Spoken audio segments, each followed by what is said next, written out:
们到，嗨，嗨。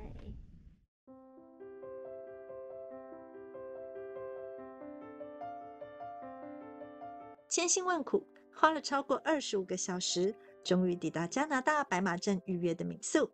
大伙儿连番洗了个战斗澡，依序的进入梦乡。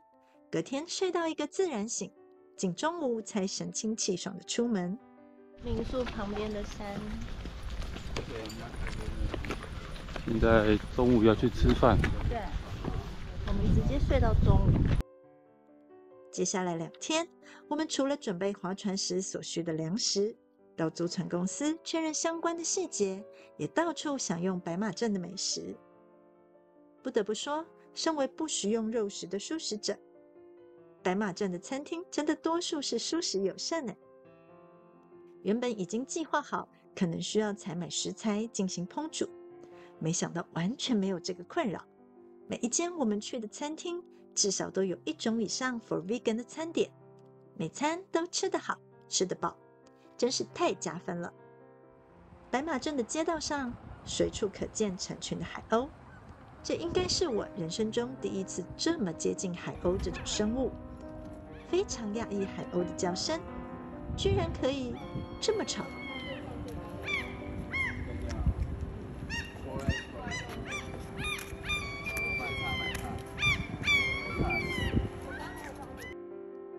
法兰克为大家精心挑选的民宿，除了巷子口就有很大间的超市，距离独木舟的租船公司也只有10分钟左右的路程，非常的方便。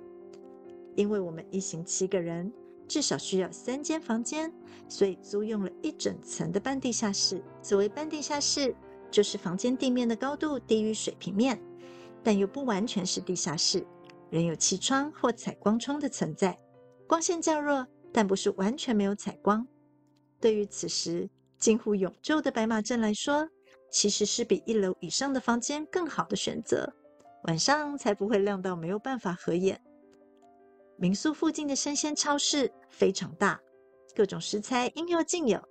相较餐厅的消费来说，生鲜食材非常的便宜。我想当地人的日常生活应该会比较倾向自煮而非外食。值得一提的是，生鲜超市没有酒牌，无法贩售酒精性的饮料。为了能在划船的时候更 chill， 我们还特别来到酒精类饮品的专卖店，各自选了御空出品不同口味的啤酒与 whisky。 法兰克还问了柜台，如果要去划8天的独木舟，他建议要带多少啤酒呢？极高且性格的雄性白种帅哥犹豫了1秒钟后回答，如果是他的话，至少是100瓶起跳。我们只能哄堂大笑，转头还是以自己的能耐选购。我和凯文这一船只抓了8瓶啤酒的 set， 以免到时候喝不完。结账后在门口看到小小瓶的酒瓶，当下没有细看，以为是小瓶 whisky， 就又抓了1瓶去结账。没想到开奖的时候真的出乎意料之外啊！我们这次的独木舟是租用 Canoe People 的木造 Canoe， 我们提前先去船公司确认租用的细节。我和凯文还额外租用了1组双人的露营吹组设备，因为这8天必须野营，所以火种、高山瓦斯等都需要先准备。由于白马镇的熊口数可能和人口数不相上下，野外活动有一定的几率会与熊相遇，所以熊铃、熊喷雾也是必不可少。以上可以到大型的超市购买，也可以直接在 Canoe People 全部补齐，非常方便。好不容易把所需要的东西备齐，终于到了要下水的那一天。亲切的房东让我们寄放行李箱在民宿的客厅，更让我们回来的时候可以直接续租。划船毕竟不比登山，因为没有负重的压力，每一组都是大包小包的，能装就装。从民宿徒步扛到 Canoe People 都有困难，只好叫1台计程车，派2名壮丁护送过去。到了船公司，分别拿取符合自己身材身高的救生衣和单桨，再把食材装备依配重放好，并固定在独木舟上。至此，真的要准备下水了。我们到传统装备，食物租用的 pack。Canoe People 的员工给了一些下水的建议，并告知会先在岸上看看我们的状况。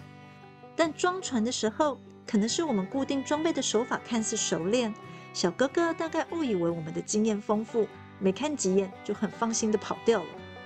这个误会真的很大，会打绳结和很会划船真的是2件事。出发前，法兰克询问店家，我们第一天预计抵达的营地大概需要划多久能到？柜台沉思了一下，给了一个需要6小时的答案。我们一行人都不太服气，认定的是没有什么在运动的观光客才要6小时，我们这些有在认真运动的肯定不用那么久。从出发前就带着莫名的自信，到真正出发的第一天，马上就被打脸了。嗨，今天是出发日，今天是几号？搞不清楚。风很大。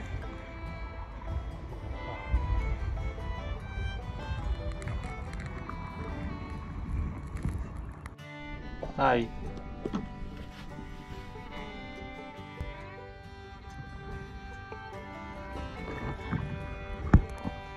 划船的船夫，空方向的船夫。现在是下午，这边的白昼很长，但也很难得中午有大太阳。第一天还在河区，出发没多久就开始感觉到河面的水流混乱，离河边太近很容易被扯进去，但离得太远又怕风浪大。经过几次反复与流的拉扯，第一天滑到营地的时候，我发现我的右手居然爆了，右手手肘发炎且有自发性的疼痛。虽然身上有普拿疼可以稍微抑制，但也无法再继续过度使用。我开始担心接下来7天要怎么办了。第一天从出发到抵达预计的营地总共花了7小时，中间仅短暂停靠2次，一次是吃午餐，一次是去淡岛 Egg Island 观光一下。比起我们的期望值，真的差了很大一截。原本以为是从从容容、游刃有余，结果真的匆匆忙忙、连滚带爬。而这居然还只是第一天。淡岛很漂亮，营地很干净，没有蚊虫，地面也非常平整。但是我们希望能多划一点距离，以免后续有什么万一，所以还是舍弃了美丽的淡岛，前往原本预定的营地。抵达营地的时间已经是傍晚，营地已经有一组中年白人夫妇，他们非常好心地同意我们共用营地。为了不要打扰到他们，我们也稍微拉开了一点距离扎营和用餐。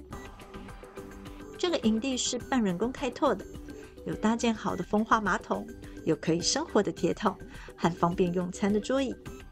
营地的蚊虫很多，而我们离生火的铁桶稍远，所以白人夫妇生的火熏不走我们这边的蚊虫，再加上时不时降下来的雨和我已经报废的右手，凯文开玩笑地说：“还来得及叫 Uber 带我们回家吗？”第一天就想要叫计程车了。